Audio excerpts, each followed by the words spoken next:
Hello everyone, welcome back to my channel. So today we are going to discuss about the topic harmony with environment, holistic approach to management and sadhana in management context.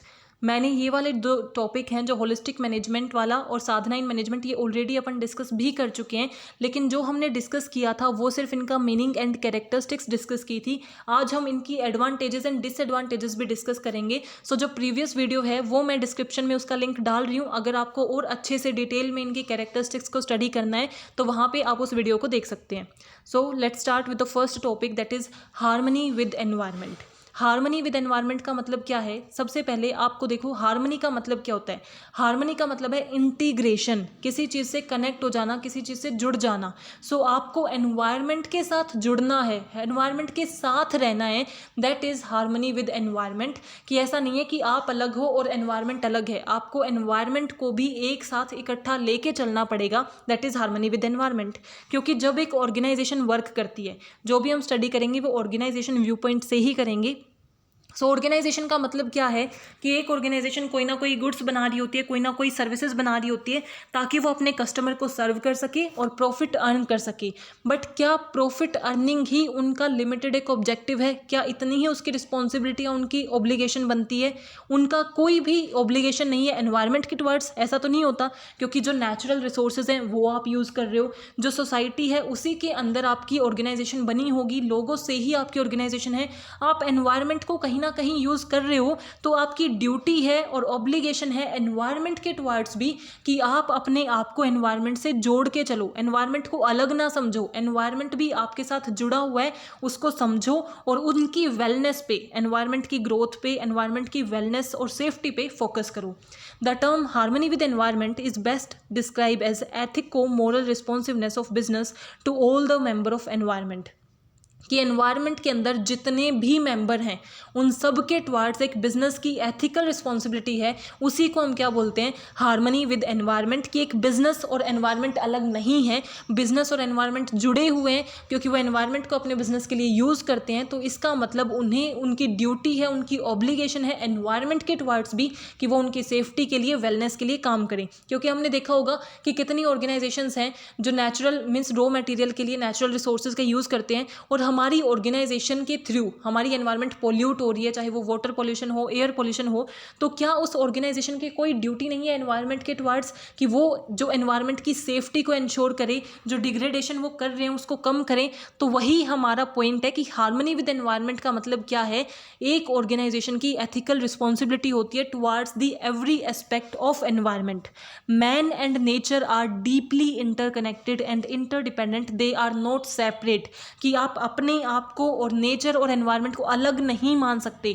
Environment और man आपस में interconnected है, inter जुड़े means interdependent है, एक दूसरे से जुड़े हुए हैं. हमारी एग्जिस्टेंस उनसे है और उनकी एग्जिस्टेंस हमसे है. जो हमारी कंप्लीट साइकिल वर्क करती है उसमें हम दोनों एक दूसरे पे डिपेंडेंट हैं. तो ये हमारी रिस्पॉन्सिबिलिटी बनती है कि हम एनवायरनमेंट को इंश्योर करें कि उनका जो सेफ्टी है वो हम एश्योर कर रहे हैं. It is a social responsibility of business to must ensure that dealing and transaction with the stakeholders. कि जितने भी एनवायरनमेंट के अंदर स्टेक होल्डर्स हैं उनकी सेफ्टी को इंश्योर करना is also a responsibility of business. Ecology और nature is an important stake holders and there is no such right of exploitation of nature in purely self motive. कि सिर्फ और सिर्फ अपने बेनिफिट के लिए आपके पास ऐसा कोई राइट नहीं है कि आप चाहते हो कि आपका बिजनेस ग्रो करे, प्रॉफिट करे, तो उसके लिए आप एनवायरनमेंट को, नेचर को एक्सप्लॉइट कर सकते हो. ऐसा कोई हक आपके पास नहीं है, ऐसा कोई राइट आपके पास नहीं है. जैसे एक ऑर्गेनाइजेशन की ड्यूटी होती है कि वो अपने सभी स्टेक होल्डर यानी कि उससे जुड़े हुए सभी लोगों को सेटिस्फाई रखे, उसी तरीके से नेचर और एनवायरनमेंट भी क्या है? एक सबसे बड़ा स्टेक होल्डर है जो बिजनेस से जुड़ा हुआ है. और एनवायरनमेंट की सेफ्टी, सिक्योरिटी को इंश्योर करना is also a duty of हमारी बिजनेस.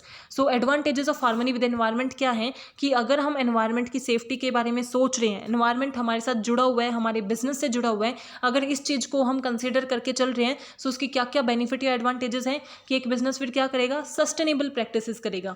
ऐसी प्रैक्टिसेस करेगा जिससे वो रिसोर्सेज को एफिशिएंटली यूटिलाइज कर रहा है, रिसोर्सेज की कोई वेस्टेज नहीं कर रहा. So it is also contributing कि आज हमारे पास जो रिसोर्सेज हैं उनका इतना एक्सप्लोइटेशन मत करो कि फ्यूचर में आने वाली जनरेशन ऑर्गेनाइजेशन के लिए वो बचे ही ना। तो इसका मतलब क्या है, आप सस्टेनेबल प्रैक्टिस करोगे, जितनी रिक्वायरमेंट है उतना ही यूज़ करोगे, उसका कोई एक्सप्लॉयटेशन नहीं करोगे। कंजर्वेशन ऑफ रिसोर्सेज, ऑब्वियस सी बात है, अगर आप एनवायरनमेंट के बारे में सोचने लग गए हो, एनवायरनमेंट के वेलनेस के बारे में सोच रहे हो, तो आप जो रिसोर्सेज हैं उनको बचाने की कोशिश करोगे, उनको कंजर्व करने की कोशिश करोगे, ना कि वेस्ट करोगे। रिस्क मिटिगेट हो जाएगा, बिकॉज अगर हम एनवायरनमेंट को एक्सप्लॉइट करते हैं तो जो नेचुरल डिजास्टर है, फ्लड है, अर्थक्वेक है, वोल्केनिक इरप्शन है, इन सब का जो डेंजर है वो और ज़्यादा इंक्रीज हो जाता है, हम और ज़्यादा प्रोन हो जाते हैं नेचुरल डिजास्टर के। तो अगर हम सारी चीज़ों को कंट्रोल कर रहे हैं, एनवायरनमेंट के लिए वर्क कर रहे हैं, तो ये सारा रिस्क क्या हो जाता है, कम हो जाता है। एम्प्लॉय एंगेजमेंट, हर एक एम्प्लॉय पसंद करेगा एक ऐसी ऑर्गेनाइजेशन के अंदर काम करना जो एनवायरनमेंट के बारे में भी सोच रही है, क्योंकि अगर एनवायरनमेंट हेल्दी है तो हम हेल्दी हैं, तो इनडायरेक्टली अगर हम एनवायरनमेंट को सेव कर रहे हैं तो हम खुद को सेव कर रहे हैं, तो जिससे एम्प्लॉयज़ भी सेटिस्फाई रहेंगे और हमारी ऑर्गेनाइजेशन के साथ एंगेज रहेंगे।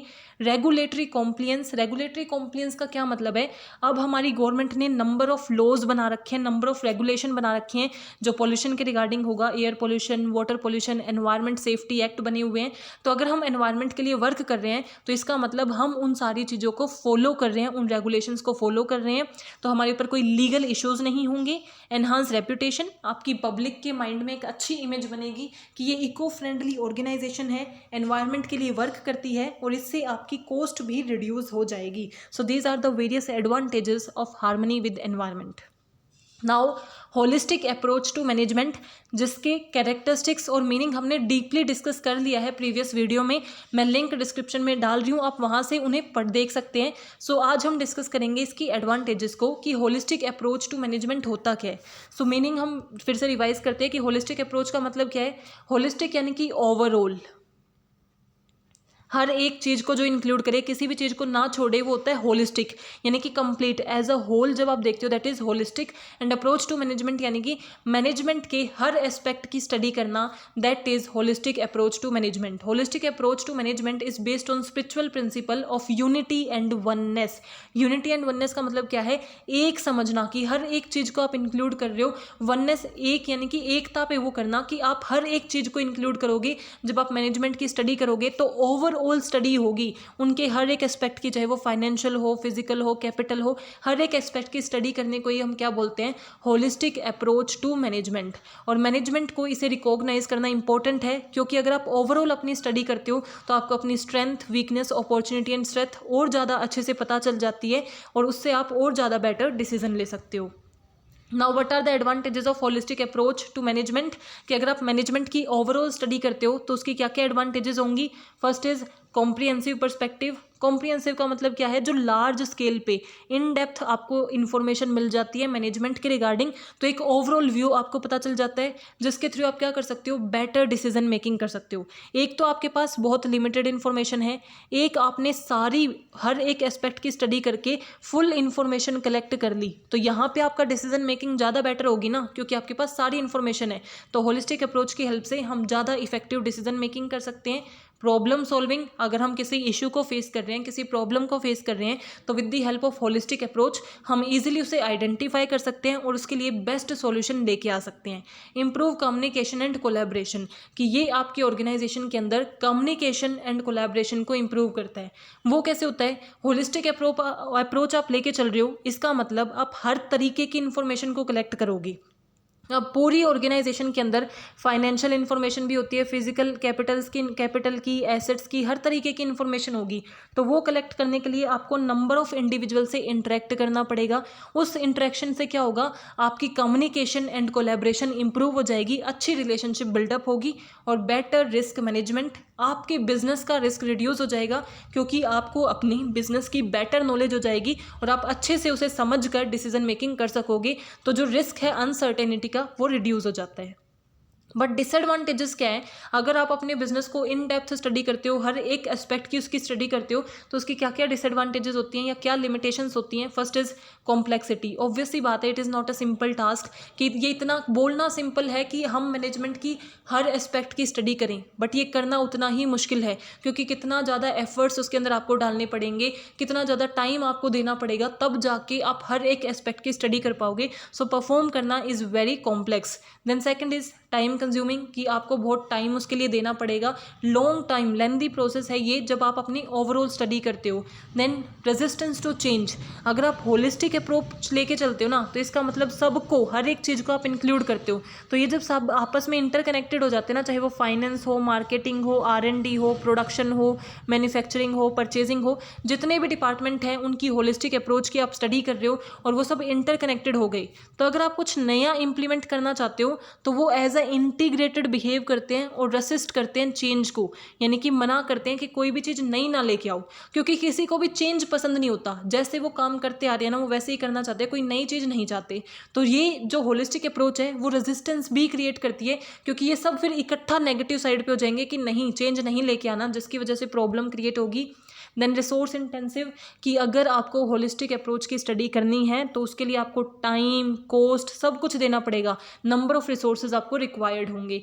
तो इसमें काफ़ी रिसोर्स लगते हैं, मनी लगता है। And then difficulty in measurement and evaluation, कि फाइनली जब आपने इन्फॉर्मेशन कलेक्ट भी कर ली तो उसे मेज़र करना, इतने ज़्यादा डाटा को स्टडी करना, उसके हर एक एस्पेक्ट को फाइंड आउट करना कि कौन सा अच्छे से परफॉर्म कर रहा है, क्या स्ट्रेंथ है, क्या वीकनेस है, इन सब चीज़ों को परफॉर्म करना, उस मेजरमेंट को करना इज़ ऑल्सो वेरी कॉम्प्लेक्स, क्योंकि इतने स्पेशलाइज्ड और स्किल्ड पर्सन आपके पास नहीं होते हैं कि वो हर एक एस्पेक्ट की एक्यूरेट स्टडी करके आपको प्रोवाइड कर दें। So these are the limitations. Now sadhana in management context, ये भी हम डिस्कस कर चुके हैं। इसका हमने मीनिंग और इसके जो कैरेक्टरिस्टिक्स थी वो डिस्कस किए थे। अब हम इनके एडवांटेजेस और डिसएडवांटेजेस डिस्कस करेंगे। And again I am mentioning कि मैं लिंक डाल रही हूँ डिस्क्रिप्शन के अंदर, वहाँ आपको इस कॉन्सेप्ट की और ज़्यादा बेटर अंडरस्टैंडिंग हो जाएगी, तो आप उस वीडियो को जरूर देखें। साधना इन मैनेजमेंट कंटेक्स्ट, मीनिंग क्या होता है साधना का? साधना इज अ वैदिक term which means achieve desired goal which can be said साध्य। देखो, दो टर्म होती हैं, एक है साध्य और एक है साधना। साधना क्या है? कोई भी एफर्ट्स आप डाल रहे हो ताकि आप अपने गोल को अचीव कर लो। तो गोल को अचीव करने के लिए जो एफर्ट्स और जो एक्शन आप परफॉर्म कर रहे हो, दैट इज साधना। और वो गोल जो होता है जिसको आप अचीव करना चाहते हो वो क्या है? साध्य। तो हमारी साधना क्या हुई? साध्य को अचीव करने के लिए, साध्य तक पहुंचने के लिए जो जो एफर्ट्स, जो जो एक्टिविटीज़ आप परफॉर्म कर रहे हो, जो जो एक्शंस आप कर रहे हो, दैट इज नोन एज साधना।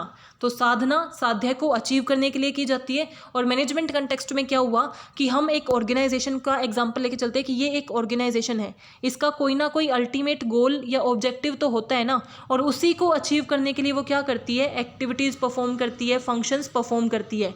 तो जो भी वो फंक्शंस और एक्टिविटीज़ परफॉर्म करेगी वो उस ऑर्गेनाइजेशन की साधना होगी, और जिस चीज़ को वो अचीव करना चाहते हैं that is sadhya. Sadhana is practised by people to achieve success और ultimate goal of their life. कि साधना क्यों की जाती है? ताकि आप अपने अल्टीमेट गोल को, एक पर्टिकुलर जो आपने विजन बना रखा है, उसे आप अचीव कर सको by your efforts. Sadhana is also called management of will because by practicing sadhana people are able to gain self control over them self.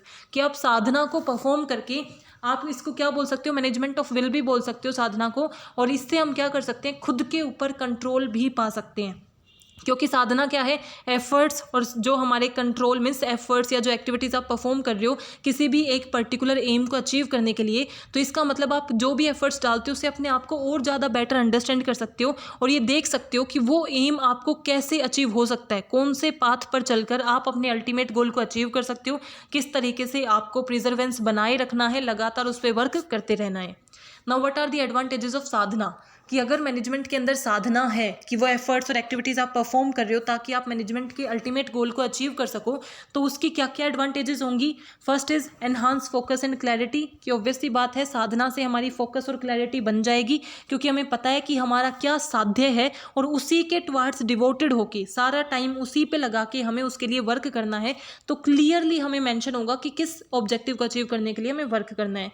Stress reduction and wellbeing, अगर आप साधना करते हो तो आप जब इसकी कैरेक्टरिस्टिक्स की स्टडी करोगे तो वहाँ पे उस वीडियो में मैंने एक्सप्लेन कर रखा है कि जो साधना है ना वो स्पिरिचुअल और पर्पसफुल एक्शन है। पर्पसफुल क्योंकि ये ऑब्जेक्टिव को अचीव करने के लिए होता है। स्पिरिचुअल यानी कि इसके अंदर आप अपने आप को कंट्रोल करने की कोशिश करते हो, जो आपके ओवर इमोशंस होते हैं, जो आपकी ओवर थिंकिंग होती है, उसे आप कंट्रोल करते हो with the help of meditation, and फिर अपने ऑब्जेक्टिव के टुवर्ड्स वर्क करते हो। तो इसका मतलब क्या है? वो सेल्फ रिडक्शन यानी कि आपके स्ट्रेस रिडक्शन में हेल्प करता है और ग्रोथ और वेलबींग में कंट्रीब्यूट करता है। इम्प्रूव लीडरशिप स्किल, आपकी लीडरशिप स्किल्स इससे इम्प्रूव हो जाती हैं क्योंकि आप ज़्यादा अच्छे से अपने ऑब्जेक्टिव के टुवर्ड वर्क कर पाते हो, आप खुद को लीड करते हो कि किस तरीके से आपको अपने ऑब्जेक्टिव को अचीव करना है, जिससे आपकी लीडरशिप इम्प्रूव होंगे। बिकॉज साधना की इंपॉर्टेंट कैरेक्टरिस्टिक्स है कि it is a mindful leadership, कि आप माइंडफुल लीडरशिप साधना के अंदर करते हो। जब आपको साधना करनी है ना, तो वो तभी हो पाती है जब आप अपने पूरे दिमाग पे कंट्रोल रख के शांत माइंड के साथ उस पर वर्क करते हो, पीसफुली उस पर वर्क करते हो। So it improve your leadership skills. Creativity and innovation, कि अगर आप किसी पर्टिकुलर ऑब्जेक्टिव को अचीव करने के लिए एफर्ट्स डाल रहे हो, इनोवेशन डाल रहे हो, उसके लिए अपने सारे इमोशंस को कंट्रोल कर रहे हो, मेडिटेशन कर रहे हो, तो चांसेस हैं कि आपको और ज़्यादा इनोवेटिव एंड क्रिएटिव आइडियाज़ आएंगे उस गोल को अचीव करने से, जिसकी आपकी क्रिएटिविटी एंड इनोवेशन में भी इंप्रूवमेंट होगी। एंड पॉजिटिव ऑर्गेनाइजेशन कल्चर, कि अगर ऑर्गेनाइजेशन के अंदर साधना को फॉलो किया जाता है तो आपका एक पीसफुल, हैप्पी और हारमोनियस ऑर्गेनाइजेशन कल्चर आपका बन जाता है। डिसएडवांटेजेस क्या है साधना की? First is religious and spiritual biasness. हर एक का साधना करने का तरीका, हर एक का साधना को फॉलो करने का तरीका डिफरेंट हो सकता है as per their religion and as per their spirituality, कि वो कितने स्पिरिचुअल हैं, कितने कम स्पिरिचुअल हैं। तो लोग क्या करते हैं ऑर्गेनाइजेशन के अंदर, साधना को रिलीजन से कनेक्ट कर देते हैं और उससे वो कनेक्टिविटी की वजह से जो डिफरेंट डिफरेंट रिलीजन्स हैं उनकी साधना डिफरेंट होगी और जिसकी वजह से कन्फ्लिक्ट अराइज हो सकते हैं। देन टाइम एंड रिसोर्स आएगा यहाँ पे। टाइम एंड रिसोर्स कंस्ट्रेंट का मतलब क्या है? इसके लिए भी आपको एक प्रॉपर टाइम चाहिए ताकि आप अच्छे से अपने आप को कंट्रोल कर सको, उसके रिगार्डिंग वर्क कर सको, और रिसोर्सेज की रिक्वायरमेंट है और रिसोर्सेज क्या है? लिमिटेड होती हैं। Then risk of cultural sensitivity. Risk of cultural sensitivity का मतलब क्या है? एक ऑर्गेनाइजेशन के अंदर नंबर ऑफ कल्चर से लोग हो सकते हैं जो काम कर रहे हैं, कोई नॉर्थ कल्चर से होगा, कोई साउथ से होगा, हो सकता है कोई इंडिया से है तो कोई किसी और नेशन से हो, तो सबका कल्चर अलग है, तो उनकी साधना की जो अंडरस्टैंडिंग है वो भी डिफरेंट होगी, जिसकी वजह से उसमें मिस इंटरप्रिटेशन और मिस यूज़ के चांसेस बहुत ज़्यादा बढ़ जाते हैं, जो कंट्रीब्यूट करता है पोटेंशियल ऑफ मिस यूज़ में, कि वो साधना का मिस यूज़ कर रहे हैं, गलत काम करने के लिए उसे यूज़ कर रहे हैं, या उसका अच्छे से इंटरप्रिएट नहीं कर पा रहे कि एक्चुअल में साधना है क्या। सो मिस इंटरप्रिटेशन के चांसेस बहुत ज़्यादा होते हैं, ये इतना ईजिली अंडरस्टैंडेबल नहीं है। And lack of empirical evidence, ऐसा कोई प्रूवन एविडेंस नहीं है कि साधना हमेशा कंट्रीब्यूट करती है, हेल्प करती है, कोई इसका हमारे पास एविडेंस नहीं है। ये माना जाता है कि साधना से हम वेलनेस को अचीव कर सकते हैं, ग्रोथ को अचीव कर सकते हैं, बट इसका कोई गिवन एविडेंस नहीं है। So these are the disadvantages. I hope you are clear with this topic. If you have any doubt, please mention in comment section. Thank you. Keep supporting. Don't forget to like, subscribe and share my channel.